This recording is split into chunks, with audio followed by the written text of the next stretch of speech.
Willy, je te retrouve aujourd'hui au siège de la FNC pour parler de la sortie de ton livre, Un chasseur en campagne. Ouais.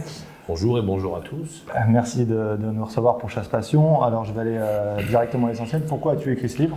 Je pense qu'il était temps de, je dirais, de pousser une petite gueulante en ce qui concerne le monde rural dont la chasse fait partie. Et voilà, on a quand même de plus en plus de problèmes. On a une violence à notre égard qui n'a jamais été égalée. Je crois qu'il y a une colère montante de nos territoires. Les gens ont de plus en plus de problèmes je dirais, à vivre pleinement leur choix de vie, de mettre en avant leurs valeurs et de les respecter. Quand je dirais en résumé, voilà, la question qui se pose aujourd'hui, que je me pose et que se posent beaucoup de ruraux, est-ce que demain j'arriverai encore à transmettre à mes enfants ce que j'ai reçu de mes parents? Ça, c'est une vraie question, je dirais, fondamentale pour nous. Voilà. Et quand on veut répondre à cette question, on n'est pas sûr de la réponse. Donc il est temps de réagir, il était temps. Alors, j'ai écrit ce bouquin, voilà, c'est qu'un bouquin, c'est pas non plus, mais si ça peut permettre à un moment d'ouvrir les yeux de gens qui sont pas de notre monde, qui partagent pas nos valeurs, pour ne serait-ce qu'essayer de comprendre un peu les choses en dehors du prisme médiatique où on assomme les gens de photos, de vidéos virales ou de cris d'animaux en détresse, peut-être que j'aurais amélioré la situation et c'est le but de ce bouquin. Combien de temps ça t'a pris pour l'écrire? Rapidement. Ça m'a pris un petit peu de temps. C'est passé d'abord par une longue interrogation avec Cyril Hochstein. On a beaucoup discuté de ce bouquin avant de prendre la plume. On a eu des heures de discussion entre nous. Puis ensuite, je suis passé un petit peu à l'écriture. Alors, j'ai pas de problème à écrire. C'est quelque chose que j'aime bien faire.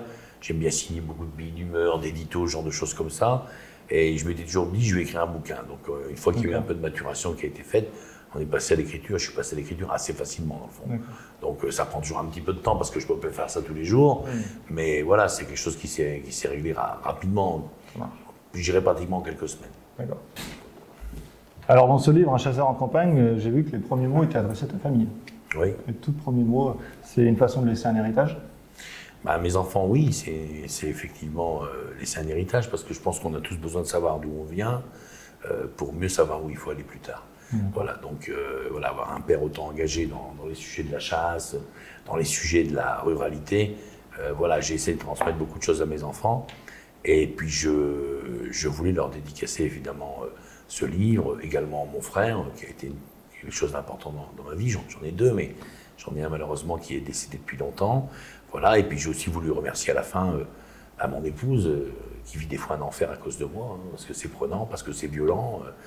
Et tout ce qui se passe autour de moi, c'est quelque chose qui n'est pas facile. Et puis mon frère qui est comme je le dis dans le livre, mon frère est mon meilleur ami. Donc c'est important. Du coup, c'est davantage le livre de Willy Schran, le chasseur, ou Willy Schran, le président de la FNC?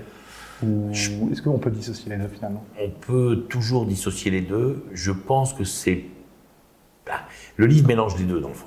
Ouais. Tu as des parties très personnelles où je parle, parce que je pense que pour bien comprendre une personne, il faut savoir déjà qui elle est.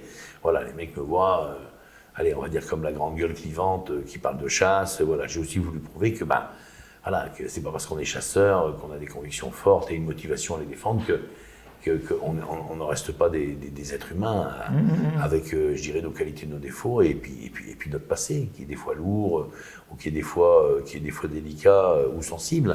Donc voilà, et puis il y a des parties qui sont très chasse, où on va parler de réforme, où on se projette aussi dans des perspectives d'aller encore un peu plus loin. Et puis il y a des parties plus rurales, où là je vais vraiment ramener le discours au niveau des territoires, la représentativité du monde rural aujourd'hui en politique, l'action des maires, particulièrement nos petits maires ruraux, voilà. Donc j'ai fait effectivement un petit mélange de tout ça. Donc c'est un bouquin dans le fond assez large pour un premier livre. Oui, parce que j'ai vu, tu parles aussi bien de l'ISNEA que de Thierry Coste, que des fédérations, que de chasse à l'âme. Tu parles vraiment de tout, quoi. J'ai planté un petit peu le décor assez large pour un premier livre. Peut-être que celui qui suivra ou ceux qui suivront seront plus, je dirais, plus ciblés sur des parties plus poussées qu'il peut y avoir dans ce premier livre et qui restent dans le fond assez généralistes. D'accord. J'ai vu qu'une partie des bénéfices ou tous les bénéfices vont être reversés aux fédérations. C'est uniquement ceux qui vont être vendus en fédération. Comment ça se passait? Ah non. Moi, j'ai renoncé à tout ce que je peux toucher sur un bouquin. Je n'aurai strictement rien. Okay.